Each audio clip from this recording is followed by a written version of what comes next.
കൂടുതൽ വാർത്തകളും വീഡിയോകളും കാണാൻ ഈ ചാനൽ സബ്സ്ക്രൈബ് ചെയ്യുക. കൂടെ ബെൽ ബട്ടൺ അമർത്തുക. നമസ്കാരം. ഏഷ്യാനെറ്റ് ടിവിയുടെ എപ്പിസോഡിലേക്ക് എല്ലാ മാന്യപ്രേക്ഷകർക്കും സ്നേഹം നിറഞ്ഞ ഹൃദയം നിറഞ്ഞ സ്വാഗതം. എന്താണ് വിഷയം വെച്ച് കഴിഞ്ഞാൽ, നിരാശയും അനർത്ഥവും അടിക്കടി വിരുന്നു വന്നു കഴിഞ്ഞാൽ, നിരാശ എന്ന് പറയുന്നത് ആശ നശിക്കുന്നിടത്താണ് നിരാശ ഉണ്ടാവുന്നത്. ആശയില്ല ജീവിതമില്ല. ആശയില്ല ജീവിതമുണ്ടോ? ഒരിക്കലും ജീവിതമില്ല. ആശിക്കണം. കുന്നോളം ആഗ്രഹിച്ചെങ്കിലേ കുന്നിക്കുരുവോളം നമുക്ക് കിട്ടത്തുള്ളൂ. അപ്പം ആശിക്കേണ്ടത് എന്തൊക്കെയാ? ഓരോരുത്തരുടെയും പ്രായത്തിനൊത്ത് നമ്മൾ ആശിക്കണം. ഒരു കൊച്ചു കുട്ടിക്കാണെങ്കിൽ കളിപ്പാട്ടമായിരിക്കും, ഒരു സൈക്കിളായിരിക്കും ആഗ്രഹിക്കുന്നത്, അല്ലേ? കുറച്ച് മുമ്പ് കഴിയുമ്പോൾ എന്തുവാ? ഒരു ബൈക്കാണ് ആഗ്രഹിക്കുന്നത്.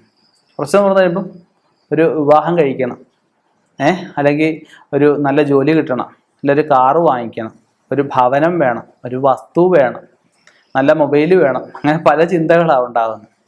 അപ്പം ഇതൊന്നും നടക്കാതെ വരുമ്പോഴാണ് നിരാശ. അയ്യോ, എന്നെ കൊണ്ടൊന്നും പറ്റുന്നില്ലല്ലോ, ഞാൻ ഒരു കഴിവില്ലാത്തവനാണല്ലോ, ഒരു കഴിവ് കെട്ടവനാണല്ലോ എന്നൊക്കെ നമ്മൾ ചിന്തിക്കുന്നത്. അപ്പം നിരാശ എന്തുവാ? പ്രവർത്തിക്കുന്ന ഒരാൾക്ക് പ്രവർത്തിക്കുന്നതിനനുസരിച്ചുള്ള ഗുണം കിട്ടാതെ വരുമ്പോൾ അയാൾക്ക് നിരാശയുണ്ടാവും. പ്രവർത്തിക്കാതെ കണ്ടിട്ട് എനിക്കത് കിട്ടുന്നില്ലല്ലോ എന്ന് പറഞ്ഞിട്ട് നിരാശപ്പെട്ടിട്ട് യാതൊരു കഥയില്ല. അപ്പോൾ പ്രവർത്തിക്കുന്നവരിലേക്ക് നമുക്ക് കടക്കാം. മാങ്ങയുള്ള മാവിലെ കല്ലെറിയും. ഒരു കഷ്ടപ്പെടാൻ പോകുന്ന ഒരാൾക്ക് പലവിധ പ്രതിബന്ധങ്ങളുണ്ടാവും. ഒരു ജോലിക്ക് പോകുന്ന ആൾക്ക് മഴക്കാലമായി കഴിഞ്ഞാൽ മഴയെ അതിജീവിക്കേണ്ടതായിട്ട് വരും, വെയിലിനെ അതിജീവിക്കേണ്ടതായിട്ട് വരും, പട്ടിയെ, പല വന്യമൃഗങ്ങളെ അതിജീവിക്കേണ്ടതായിട്ട് വരും.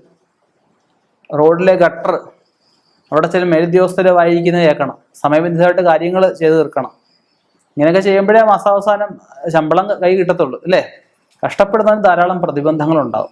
അങ്ങനെ കഷ്ടപ്പെട്ടിട്ട് പ്രയോജനമില്ലാതെ വരുന്ന അവസരങ്ങളിലാണ് നമ്മൾ ജാതക പരിശോധന ചെയ്യേണ്ടത്.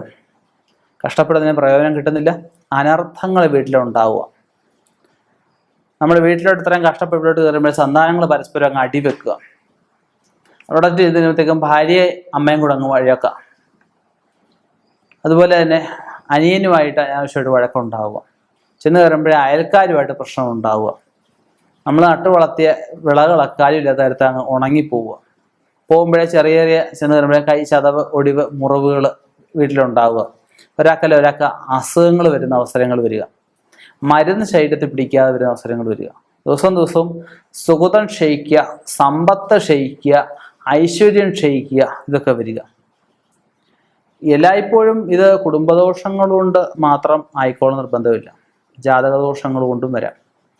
ജാതകത്തിലെ ഒരാൾക്ക് ഉദാഹരണം ചൊവ്വാദോഷ സ്ഥാനത്ത് നിൽക്കുക, ഭൂമി നഷ്ടങ്ങൾ അവർക്ക് ഉണ്ടാവാം. ഭൂമി സംബന്ധമായിട്ട് ബാധ്യതകൾ വരാം. ഭൂമിയിൽ വീട് വെച്ച് പൈസ അടച്ച് തീർക്കാൻ പറ്റാത്ത അവസരത്തിൽ ജപ്തിയാവേണ്ട അവസരങ്ങളൊക്കെ ചൊവ്വയിലുണ്ടാവാം. അതുപോലെ അനുകൂലത്തിൽ നിൽക്കുന്ന ആൾക്കാർ പെട്ടെന്ന് പ്രതികൂലത്തിലാവുന്ന അവസരം ഉണ്ടാവാം. നമുക്ക് സാമ്പത്തികം തരാനുള്ളവർ നമ്മളെ കബളിപ്പിക്കുക, അല്ലെ ദിവസം മാറ്റി പറയുക, അവർക്ക് സാമ്പത്തികം കിട്ടാതെ വരിക. ഇതൊക്കെ നമുക്ക് നിരാശയും അനർത്ഥവും എല്ലാത്തിനും ഗണത്തിൽപ്പെടുത്താവുന്ന കാര്യങ്ങൾ തന്നെയാണ്. നമ്മൾ ഈശ്വര വിചാരം കൊണ്ട് മുന്നോട്ട് പോകുന്ന ഒരാൾക്ക് ഇങ്ങനെയുള്ള തടസ്സങ്ങൾ വരുമ്പം ജാതകം പരിശോധിക്കുക. അപ്പം ജാതകപ്രകാരമുള്ള ദോഷത്തിന്, ഉദാഹരണം ചൊവ്വയെ കൊണ്ട് പറയുമ്പോൾ, ഓജരാശിയിൽ നിൽക്കുന്ന ചൊവ്വയാണെങ്കിൽ സുബ്രഹ്മണ്യ സ്വാമിയെ ഭജിക്കുക. സുബ്രഹ്മണ്യ സ്വാമി ക്ഷേത്രത്തിൽ പഞ്ചാമൃത നിവേദ്യം, പഞ്ചാമൃത അഭിഷേകം നടത്തുക, ഭസ്മാഭിഷേകം നടത്തുക. അതുപോലെ മുരുക സൂക്തം കൊണ്ടുള്ള അർച്ചന നടത്തുക, സഹസ്രനാമം കൊണ്ട് അർച്ചന നടത്തുക, മുരുക ഗായത്രി കൊണ്ട് അർച്ചന നടത്തുക. അവനോട് ഈ പറഞ്ഞ മന്ത്രങ്ങളൊക്കെ അവനോട് ജപിക്കുക എന്നുള്ളതേ ഉള്ളൂ. സുബ്രഹ്മണ്യ യന്ത്രം ധരിക്കുക. ഇനി യുഗ്മരാശിയിൽ നിൽക്കുന്ന ചൊവ്വയാണെങ്കിൽ ഭദ്രകാളി ഭജനമാണ് പറയപ്പെടുന്നത്. ചാമുണ്ഡി പൂജ ഭദ്രകാളി ശക്തി ചെയ്യാം, ചാമുണ്ഡി മന്ത്രം ജപിക്കാം, ഭദ്രകാളി സൂക്തം കൊണ്ട് അർച്ചന ചെയ്യാം. ഭദ്രകാളിയുടെ ഇഷ്ടസൂക്തം ദിവസവും നാരങ്ങ വിളക്ക് കത്തിച്ച് അതിനകത്ത് ചുവന്ന തിരി, അതായത് തിരി കുങ്കുമത്തിൽ മുക്കി ഞെരടി അത് എണ്ണയെ മുക്കി കത്തിച്ച് ചുവന്ന തിരി കൊണ്ട് നാരങ്ങ വിളക്ക് കത്തിക്കാം. കുങ്കുമാർച്ചന, കുങ്കുമാഭിഷേകം നടത്താം. ചുവന്ന റോസാപ്പൂ കൊണ്ട്, ചുവന്ന തെറ്റിപ്പൂ കൊണ്ട് മാല ഭഗവതിക്ക് ചേർത്താം. ഇങ്ങനെയുള്ള കാര്യങ്ങളൊക്കെ ചെയ്ത് കഴിയുമ്പോൾ ചൊവ്വയ്ക്കുള്ളതായി. അകത്തിനാകുമ്പോൾ ശിവനെ പ്രീതിപ്പെടുത്താനുള്ള കാര്യങ്ങളാവാം. വിഷ്ണുവിനാവുമ്പോഴത്തേക്കും വിഷ്ണു പ്രീതികരമായിട്ടുള്ള കാര്യങ്ങൾ, വ്യാഴപ്രീതിക്കായിട്ടുള്ള കാര്യങ്ങൾ ചെയ്യാം. നവഗ്രഹ ക്ഷേത്രങ്ങളിൽ ഓരോ ഗ്രഹങ്ങൾക്കും വേണ്ടുന്ന ധാന്യങ്ങൾ, ഓരോ ഗ്രഹങ്ങൾക്കും യോജിച്ച പട്ടുകൾ, ഓരോ ഗ്രഹങ്ങൾക്ക് യോജിച്ച നിറത്തിലുള്ള പുഷ്പങ്ങളുണ്ടുള്ള മാലകൾ, ആ യോജിച്ച ഗ്രഹങ്ങൾക്ക് വേണ്ട ധാന്യങ്ങളുണ്ട്. നെൽപ്പറ സമർപ്പിക്കാം. ഇതിലൂടെയൊക്കെ നമുക്ക് ഗ്രഹദോഷ പ്രായച്ചിത്തങ്ങളായിട്ട് ചെയ്ത് ആ ദോഷത്തിനെ മാറ്റിയെടുക്കാൻ സാധിക്കും. ഇനി ഇങ്ങനെയൊക്കെ ചെയ്തിട്ടും പിന്നെയും ദോഷം ഉണ്ടാകുന്നുണ്ടെങ്കിൽ നമ്മൾ ചിന്തിക്കണം. അടുത്ത വരുന്നത് എനിമീസ്, ശത്രുക്കൾ.